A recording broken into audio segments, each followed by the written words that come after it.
here at CB Gitty Studios today with Ian Ethan, who is a musician, professional musician, with a special focus on the Kalimba, which is what we're going to be showcasing in this video. Ian has a CD recently out called The Narrow Way, which is centered all around the Kalimba, and I believe uses the Kalimba in every track. Is that right? Yeah, it's a kind of a group of songs that were all composed on the Kalimba, and original compositions? Yeah, all Excellent. Original, and some of them are solo Kalimba pieces, and others I was able to get other musicians in there, and kind of with keeping the Kalimba as the central focus, like orchestrate these other instruments around to support that. And a lot of people think of the Kalimba as sort of like this background instrument, or even just kind of a toy or something, or something cool to have on the shelf. But I think it's a really beautiful sound, and it's a valid instrument if you really take the time to learn it and explore what it can do. So that was kind of my idea with the album. And excellent. And hopefully we'll be showing a little bit of that in this video, what can be done.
So today's your first exposure to a cigar box kalimba, which is what we're working on building here at CB Gitty. We've built quite a few and sold quite a few, and got some good tips on how to improve them from a master kalimba musician. So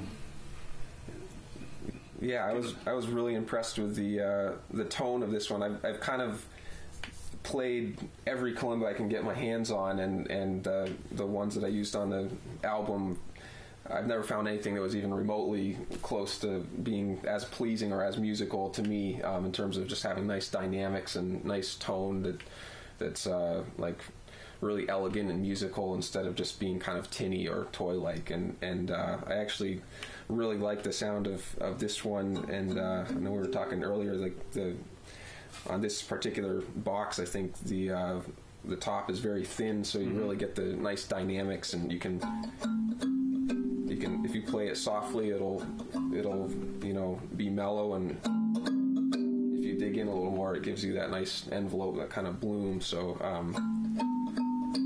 and a lot of kalimbas seem to fall into two categories, where either they have the narrow keys, which have like that same kind of nice dynamic envelope, or they have the wide, really thin keys that, to me, tend to be they have nice sustain, but they tend to be kind of a little bit tinny and flat dynamically. Like you can't really get